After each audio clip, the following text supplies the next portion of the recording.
తెలంగాణ ప్రభుత్వ కవి, ప్రజాకవి అందశ్రీ అకాల మరణం పట్ల బోధనపట్నంలో విద్యా వికాస్ జూనియర్ కళాశాల ప్రాంగణంలో పంపా సాహితీ పీఠం ఆధ్వర్యంలో ఘనంగా అశ్రునివాళి అర్పించారు. ఈ కార్యక్రమంలో కళాశాల కరెస్పాండెంట్ ఎర్రగడ్డ శ్రీనివాసరావు, పంపా సాహితీ పీఠం అధ్యక్షుడు పురాణే అజయ్ కుమార్, సభ్యులు రాజేశ్వర్, కాట్రగడ్డ భారతి, ప్రభాకర్, స్వామిరాజు పాల్గొని అందశ్రీ చిత్రపటానికి పూలమాలలు వేశారు.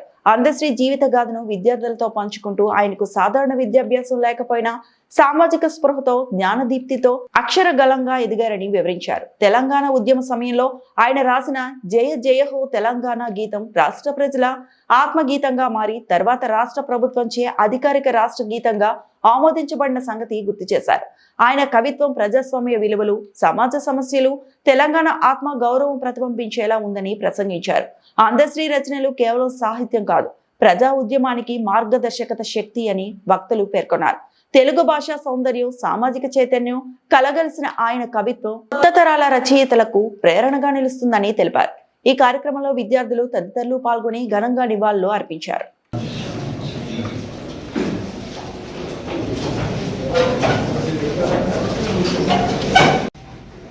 ఎవరికి వడ్డించిన విస్తరి కాదు జీవితం, కష్టాలు కడగలు, సుఖ సంతోషాల సమ్మేళనం జీవితం. ఎవరికి తల వంచక, ఎవరికి తల దించక, అభ్యుదయమే పాటగా జయ జయ హే తెలంగాణ జననీ జయకేతనమంటూ రాష్ట్ర గీతాన్ని విరచించిన గానం. ఆ చంద్ర తారాటం నీ ఘనత అందుకోసు కవి అశ్రుడయరాంజలి. మన కాలేజీకి వచ్చి మీ అందరి సమక్షంలో మన తెలంగాణ గేయం పాడడంతో పాటు తెలంగాణ ఉద్యమంలో తన గేయాల ద్వారా ఎంతోమంది ఉత్తేజపరిచి అందరినీ ఒక తాటి మీద తీసుకెళ్ళినటువంటి వ్యక్తుల్లో మొత్తం అందశ్రీ గారు. ఆయన జీవితాన్ని మనం ఎక్కువ నేర్చుకోవాలి. ఎంత సామాన్యుడైనా సరే నాకు తెలిసి మనలో ఎవరు కూడా అంత పేదకుండా పుట్టలేదండి, పుట్టలేదు. ఆ తల్లి తన బిడ్డని ఎత్తుకొని పనిచేయడానికి అవకాశం లేకపోతే ఓ సోద పెట్టి ఏడుస్తుంటే పాప ఆ పిల్లవాడికి కాసేపు ఏదైనా చిన్నగా ఏదైనా డ్రామా వాడు ఓటు పెట్టి వాడు ఏడకుండా చేసి ఆ పనిచేసి వచ్చినాడు వాడు. అమ్మ పాలు కూడా ఇవ్వలేకపోయింది ఆ పిల్లవాడికి. అంత బాధలో నుంచి పెరిగి వచ్చేటువంటి అందశ్రీ. ఆయన బాధ తెలుస్తుందా మేడం వాడి మానవత్వం అనేది మాయపోతుంది, మానవత్వం మాయపోతుంది. అంటే మనుషులు పక్కన బాధపడుతుంది మనం చూడలేకపోతున్నాం, మనం పక్కన బాధపడితే మనం ఆనందపడుతున్నాం మనం. అది కాదు, ప్రతి మనిషిలో మానవత్వం. వాడు ఢిల్లీలో వాడికి ఏం అవసరం అంటే ఒక డాక్టర్స్ ఫ్యామిలీ ఈ ప్రజలకి నేర్చుకునే విద్యను అందించి ఎంతోమందికి ప్రాణాలని రక్షించవలసిన బాధ్యత ఉన్న వ్యక్తి మానవత్వాన్ని కోల్పోయి మరి ఈరోజు ఢిల్లీలో ఏంటంటే ఒక హిందూ టెంపుల్స్లో మందులు కలిపి ఏదైతే మనం ప్రసాదం ఇస్తామో ఆ ప్రసాదం ఎంతోమంది చంపడానికి ప్లాన్ చేశారు, ఎంతోమందిని. అంటే ఏమవుతుంది ఇక్కడ మానవత్వం? ఏమవుతుంది ఇక్కడ? ఏ మతం చెప్పినా మానవత్వం ఉండాలని చెప్తుంది, మనిషి అన్న వాడు ఉండాలని చెప్తుంది. పక్కన రాక్షసులు చెప్పట్లేదు. కానీ కొంతమంది దాన్ని తప్పుగా అర్థం చేసుకొని మనుషులో ఉన్న మానవత్వాన్ని దెబ్బతీస్తూ ఉన్నారు. అంతేకాదు వాళ్ళ ఢిల్లీలో ఒక బాంబు పీరియడ్లో 10 మంది సార్ సుమారు 10 మంది చనిపోయారండి. వాళ్ళంతా ఎవరు? వాళ్ళకి సంబంధమైన వ్యక్తులు, దారులు పోయేటువంటి వ్యక్తులు. వాళ్ళంతా విద్రోహులు కాదు, దేశద్రోహులు కాదు, వాళ్ళు హాయిగా పోతున్న ఉన్నటువంటి వ్యక్తులు. మరి అలాంటి వాళ్ళ వ్యక్తిని కాల్చి చంపేస్తున్నారంటే వాళ్ళ ఉద్దేశం ఏంటంటే వాళ్ళకి అంటే ఇట్లాంటి సమాజం మనం బతుకుతున్నాము అంటే అందశ్రీ ఆదు చెప్పాడు, మానవత్వం అనేది మాయమైపోతుంది.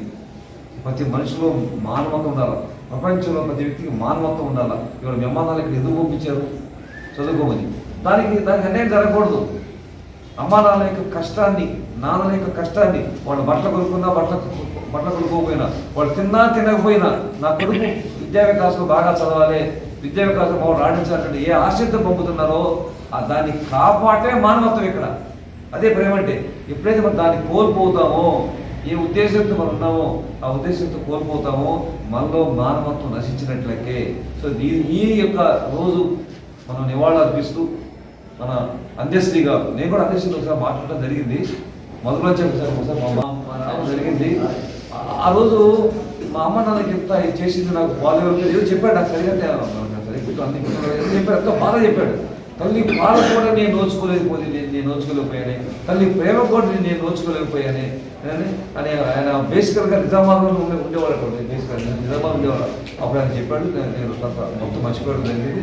కానీ నాకు అర్థమైంది ఏంటంటే ఎంత పేదవాడైనా సరే, అన్నం లేనివాడైనా సరే, ఎవరికి కూడా జీవితం అనేది వడ్డించిన ఇస్తరి కాదు.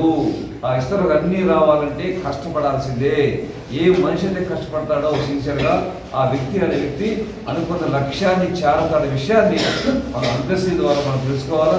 సో ఈరోజు ఈ సందర్భంగా మన కవి గారు అన్నది ఆయనకి మనం జోహారందిస్తూ వారి జీవితాంతం ఇక్కడ లేకపోయినా వారు అందించేటువంటి ఆ గేయాలు మన పాటల్లో పెట్టి ఈ తెలుగును కూడా చాలా ఇంపార్టెన్స్ ఇవ్వాలి. మన భారతీయ తెలుగు ఇంపార్టెన్స్ ఇవ్వలేకపోతాం. మనం తెలుగులో కూడా ఇక్కడ అన్నిటి పెట్టి మీకు పాఠాలు చెప్పాల్సిన అవసరం ఉందని భావిస్తూ వారికి మరొకసారి మీ తరఫున నాకు నివాళులర్పిస్తూ ధన్యవాదాలు. మాయమైన మనిషి, మాయం కాని మానవత్వం. సాహితీ చరిత్రలో అందశ్రీ అన్న పేరు అక్షర ప్రియుల హృదిలో చిరస్థాయిగా నిలిచేను. సాహితీ చరిత్రలో అందశ్రీ అన్న పేరు అక్షర ప్రియుల హృదిలో చిరస్థాయిగా నిలిచేను. మనిషితో నిరాడంబరం కానీ అక్షరాన్ని మలిచాడు ఆయుధంగా. మనిషితో నిరాడంబరం కానీ తన అక్షరాన్ని మలిచాడు ఆయుధంగా. కళల్ని కన్నాడు, కళల్ని పండించాడు. కళల్ని కన్నాడు, కళల్ని పండించాడు. అక్షరాలకి వెన్నెలద్దాడు, అక్షరాలకి సమర శంఖం పూయించాడు. అక్షరాలకి వెన్నెలను అద్దాడు, అక్షరాలకి సమర శంఖం పూయించాడు. అక్షరాలకి తేనెలద్దాడు, అక్షరాలతో విప్లవ బీజాల్ని నాటాడు. అక్షరాలకి తేనెలను అద్దాడు, అక్షరాలతో విప్లవ బీజాల్ని నాటాడు. మాయమైపోతున్న మనిషికి మానవత్వపు పరిమళాలను అద్దినాడు. మాయమైపోతున్న మనిషికి మానవత్వపు పరిమళాలను అద్దినాడు. ఎన్నో ఆవేదనలను, ఎన్నో అవమానాలను గరళంలా మింగాడు. అమృతపు గుళికలను చిరస్థాయిగా మనకు అందించాడు. తానెన్నో ఆవేదనలను, అవమానాలని గరళంలా మింగాడు. అమృతపు గుళికలను మనకు అందించాడు. అధికారం కోసం ఏనాడూ ఆయాసపడలేదు. అక్షరాలతోనే నిరంతరం సావాసం చేశాడు. అధికారం కోసం ఎన్నడూ ప్రయాసపడలేదు. అక్షరాలతోనే నిరంతరము సావాసం చేశాడు. జయ జయ హే తెలంగాణ అన్నది ఒక పాట కాదు, తెలంగాణ తల్లి గుండె చప్పుడు. తెలంగాణ తల్లి గుండె చప్పుడు. తాను ఎలా ఉండాలనుకుంటుందో అవని తల్లి అందశ్రీతో రాయించుకుంది. తాను ఎలా ఉండాలనుకుంటుందో అవని తల్లి అందశ్రీతో రాయించుకుంది. ఈ పాట విన్న ప్రతి హృదయం ఒక భక్తి భావంతో నిండిపోతుంది. మనకి ఏది కావాలో ప్రస్ఫుటమవుతుంది. మనం ఎలా ఉండాలో నేర్పిస్తుంది. మనకి ఏది కావాలో ప్రస్ఫుటమవుతుంది. మనం ఎలా ఉండాలో నేర్పిస్తుంది. అక్షరాలను ఏర్చి కూర్చిన కవి మన ముందు లేకపోవచ్చు. అక్షరాలను ఏర్చి కూర్చిన కవి మన ముందు లేకపోవచ్చు. కానీ ఆ అక్షరాలు సాహిత్యం ఉన్నంత కాలము మనల్ని మేల్కొల్పుతూనే ఉంటాయి. నేడు అందశ్రీ గారు లేకపోవచ్చు, కానీ ఆయన పరచిన ఆ అక్షర దారుల గుబాలింపులున్నాయి. నేడు అందశ్రీ గారు లేకపోవచ్చు, కానీ ఆయన పరిచినటువంటి ఆ అక్షర గుబాలింపులున్నాయి. ఆయన గొంతు మూగబోయి ఉండొచ్చు, కానీ ఆయన గొంతులో నుండి వెలువడిన నాదాలెన్నో మన ముందు ఉన్నాయి. ఆయన గొంతు మూగబోయి ఉండవచ్చు, కానీ ఆయన గొంతులో నుండి వెలువడిన నినాదాలున్నాయి. భారతమ్మ అనే ఆత్మీయమైన పలకరింత మాయమయ్యింది. కానీ ఓ అందశ్రీ గారు, మీతో ఉన్న ఆత్మీయ అనుబంధం మాత్రం ఎన్నటికీ చెక్కు చెదరదు. అశ్రు నయనాలతోటి మీ సోదరి సమర్పిస్తున్నటువంటి అక్షర నివాళి. జోహార్ జోహార్ అందశ్రీ గారు, జోహార్. ఆయన మరి విద్యా వికాస్ కాలేజ్ ఆధ్వర్యంలో అందశ్రీ గారిని నివాళులు అర్పించడం చాలా బాధాకరమైన విషయం. అందశ్రీ గారు పంపా సాహిత్య పీఠం యొక్క ఏదైతే సమాజాన్ని ఉమ్మేకం చేస్తూ ప్రారంభించినటువంటి రోజున బోధకు విచ్చేసి పంపా సాహిత్య పీఠాన్ని ప్రారంభించినటువంటి కవి అందశ్రీ గారు. ఆయన రెండుసార్లు బోధనకు వచ్చాడు. రెండుసార్లు కూడా పంపా సాహిత్య పీఠంలో ఉండేటువంటి అందరి ఇళ్లలోకి వచ్చాడు.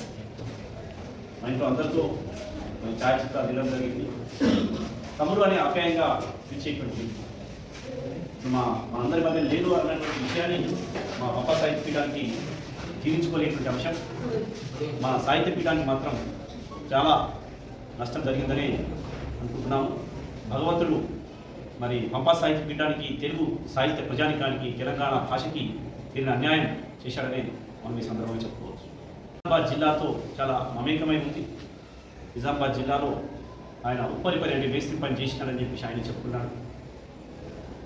చూడండి, కలుపు మాడిన గాని కలము వదులాలేదు, కర్మ ఏమిచ్చినా స్వీకరించాడు, కర్మ ఏమిచ్చినా స్వీకరించాడు, డబ్బు వెనుక తాను పరిగెత్తలేదు, అక్షరమ్మును ఎప్పుడు వీడిపోలేదు, అందుకే ఎదిగాడు అందశ్రీనేడు, అందుకే ఎదిగాడు అందశ్రీనేడు, తెలంగాణ తెలుగు కౌల గుండెలలో, తెలంగాణ ప్రజల గుండె నిండలలో.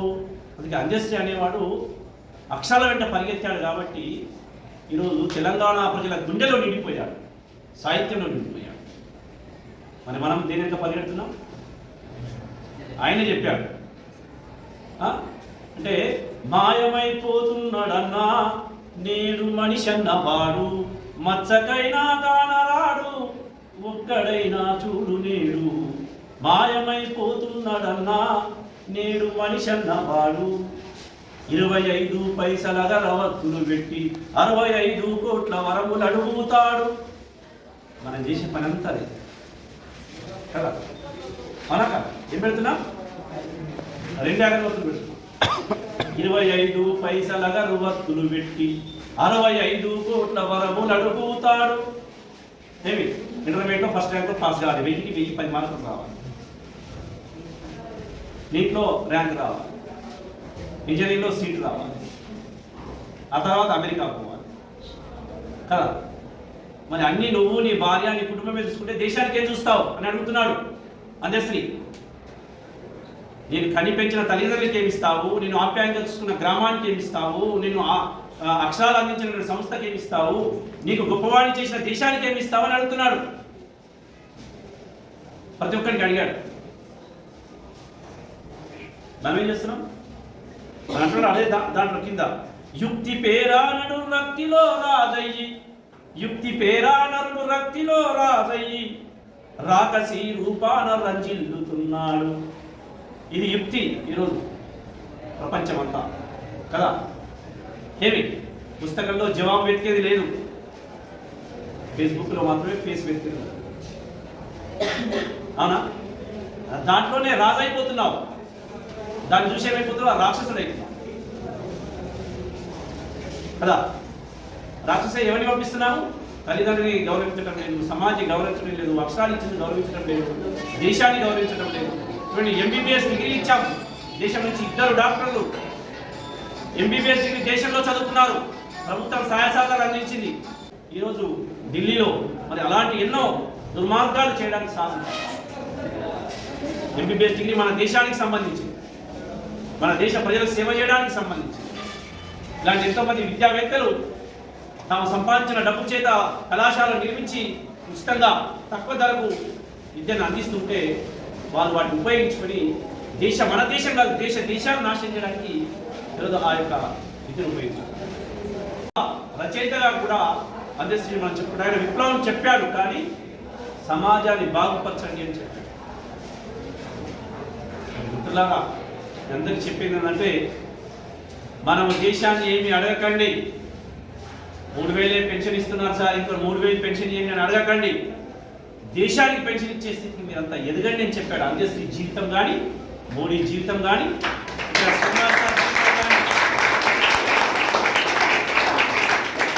నాకు అది రాలేదు, ఇది రాలేదు, దీపలేదు, అదిపలేదు అడగడం రాదు. దేశం ఎంతో ఇస్తున్నది మనకి, మరి మనం దేశానికి ఏమైనా ఇవ్వాలి. అందుకని ఆయన అందశ్రీ గారి జీవితంలో అడుగు వరకు ఆయన చివరికి ఈ జీవితమే వద్దని నిరాశ చెంది ఏమి ఆ చావు అంచుల దాకా వెళ్ళి మన బాసర సరస్వతి అమ్మవారు ఆయనకు ఆశీర్వదిస్తే అక్కడి నుంచి మన తెలంగాణ ధ్యేయ రచయిత, తెలంగాణ ప్రజానికానికి ఉద్యమాన్ని నడిపినటువంటి గొప్ప రచయితగా ఎదిగాడు. ఆయన ఏ పాఠశాలకు వెళ్ళలే, అక్షరాలు రావు, చదువుకోలే, కానీ పాటలు రాశాడు. చదవంటే పుస్తకాలు ఉన్నదే కాదు, జీవితంలో పుట్టినప్పటి నుంచి చనిపోయేదాకా నేర్చుకునేదంతా చదువే. నేర్చుకున్నది ఏం చేయాలి? జ్ఞానం. నేర్చుకోవడం అనేది జ్ఞానం. దాన్ని 10 మందికి పంచితే అది విజ్ఞానం. మరి ఇప్పుడు మీరు జ్ఞానవంతులు, మీరు పంచితే ఏమవుతారు? మరి అందశ్రీ గారు జీవితం ద్వారా జ్ఞానాన్ని నేర్చుకున్నాడు. మన తెలంగాణ సమాజాన్ని సమాజంగా నిర్మాణం చేయడంలో తన ఇంటి నుంచే విజ్ఞానాన్ని పంచాడు. కాబట్టి గొప్ప విజ్ఞానవేత్తగా, గొప్ప కవిగా, మన తెలంగాణ భాషా సాంస్కృతిక సమైక్యను ప్రపంచానంతా చాటేటువంటిగా మేధావిగా నిలిచిన అందశ్రీ గారికి మరి ఈరోజు పంపా సాహిత్య పీఠం అదేవిధంగా విద్యా వికాస్ కళాశాల మరి ఘన నివాళులు అర్పించడం కొంత బాధాకరమైన విషయమైనప్పటికీ కూడా మరి పుట్టినటువంటి ప్రతి మనిషి కర్మ సిద్ధాంత ప్రకారంగా మరణించడం సహజమైన విషయమే. అయినప్పటికీ తన పేరును చిరస్థాయిగా తెలంగాణ సాహిత్య ప్రక్రియల్లో నిలిపినటువంటి అందశ్రీ గారికి జోహార్లు అర్పిస్తూ, శ్రీ గారికి జోహార్ జోహార్,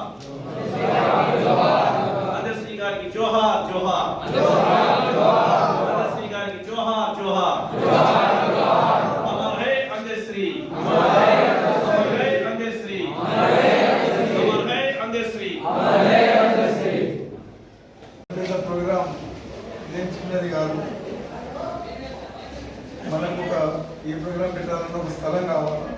ఎప్పుడైనా కూడా స్థలం ఎట్లా చేయాలి, ఏం చేయాలి, ఎట్లా చేయాలి అంటే మన శ్రీనివాస్ గారు వారు నేనున్నాను మీ ఎమ్మడి అని ఎప్పుడు తన కోఆపరేట్ చేస్తూ ఉంటారు. కాబట్టి వారికి పంప సాహిత్య తరఫున ప్రత్యేక ధన్యవాదాలు తెలుపుతూ ముగిస్తున్నాను. మరిన్ని అప్డేట్స్ కోసం మా ఛానల్ని సబ్స్క్రైబ్ చేయండి.